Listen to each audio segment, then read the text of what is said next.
নমস্কাৰ আপোনালোকক পুনৰবাৰ স্বাগতম জনাইছোঁ অসম বাৰ্তা চেনেলৰ অন্য এটা ভিডিঅ'লৈ। প্ৰিয় দৰ্শক, আপোনালোক সকলোৱে ইতিমধ্যে জানিছে যে গুৱাহাটীয়ে পৃথিৱীৰ ভিতৰতে প্ৰদূষিত হিচাপে দ্বিতীয় স্থান লাভ কৰিছে।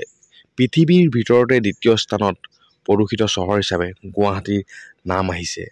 প্ৰিয় দৰ্শক, এই ক্ষেত্ৰত গৌৰৱ গগৈয়ে কি প্ৰতিক্ৰিয়া? গৌৰৱ গগৈয়ে আচলতে এই ক্ষেত্ৰত কি ক'ব খোজে? সংবাদ মাধ্যমৰ আগত গৌৰৱ গগৈয়ে গুৱাহাটী প্ৰদূষিত চহৰ হিচাপে দ্বিতীয় স্থান লাভ কৰাৰ ক্ষেত্ৰত কি কয় আহকচোন আমি শুনো।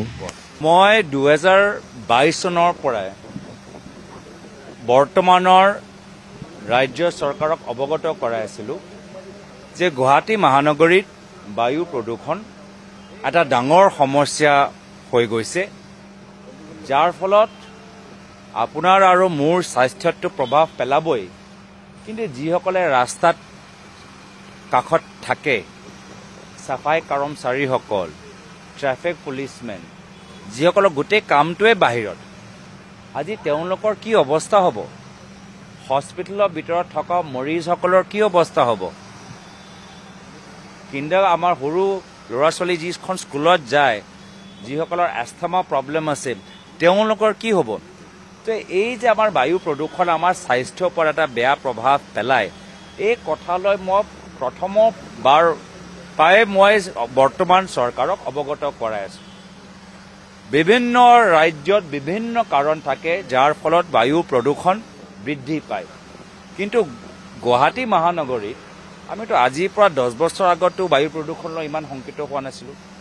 আজিৰ পৰা 6-7 বছৰলৈকেও আমি ইমান শংকিত হোৱা নাছিলোঁ, কিন্তু হৈছোঁ যদি প্ৰায় আমাৰ ডাটা মতে চাই আমি 22 চনৰ পৰাই আমি হৈছোঁ। আৰু গুৱাহাটী মহানগৰীত বায়ু প্ৰদূষণ বৃদ্ধি পোৱা কাৰণটোৱে হৈছে যি আনচাইণ্টিফিকভাৱে আজি ইয়াত কনষ্ট্ৰাকশ্যন PWD বিভাগে কৰি আছে। যিদৰে তেওঁলোকে আপোনালোকে চাওক, গুৱাহাটী হাইৱেত এই যে ফ্লাইঅভাৰ যে বনাই আছে, তাৰ গোটেই যে বালি, তাৰ ধূলি, এইখিনি যে ইয়াত চিমেণ্টবোৰ যে ইউজ কৰা গৈছে, যিদৰে নিয়ন্ত্ৰণ কৰি ৰাখিব লাগে, যিদৰে ডাষ্ট মেনেজমেণ্ট কৰি ৰাখিব লাগে, বৰ্তমান চৰকাৰে কৰা নাই। আৰু PWD বিভাগৰ দায়িত্বত কোন আছে? মুখ্যমন্ত্ৰী। আজি গুৱাহাটীৰ প্লেনিঙৰ ক্ষেত্ৰত আজি ইমান বছৰ আমাৰ দিনতো তেখেতে আছিলে। আৰু গোটেই এইখিনি কথা প্ৰকৃতিৰ ওপৰত, জলবায়ু পৰিৱৰ্তনৰ ওপৰত, মানুহৰ ওপৰৰ স্বাস্থ্যৰ ওপৰত যে প্ৰভাৱ পেলায়, আজিলৈকে তেওঁ চিন্তা কৰা নাই। মই 2022 চনতো অৱগত কৰালোঁ, মই 2023 চনতো অৱগত কৰালোঁ, মই 2024 চনতো মই অৱগত কৰালোঁ। এতিয়া মোৰ বিষয়টো হ'ল যে ইয়াৰলৈ মই বিশেষ ৰাজনীতি কৰিবলৈ বিচৰা নাই। এইটো ডাঙৰ এটা সমস্যা। ইয়াৰ কাৰণে এটা বিপ্লৱী চিন্তাধাৰা লাগিব। ৰাইজৰ স্বাস্থ্যৰ কাৰণে আমি কম্প্ৰমাইজ কৰিব নোৱাৰোঁ। আৰু যদি ভৱিষ্যত, মই আপোনালোকৰ যোগেদি জনাই দিওঁ, যদি এইখন চৰকাৰ বিজেপি চৰকাৰ যদি মোৰো যদি সহায় ল'বলৈ বিচাৰে, মই এইখন বিজেপি ৰাজ্য চৰকাৰত মই সহায় কৰিবলৈ প্ৰস্তুত আছোঁ। আমি ভালকৈ আমি কেনেদৰে কাম কৰিব লাগে বায়ু প্ৰদূষণৰ নিয়ন্ত্ৰণৰ ক্ষেত্ৰত।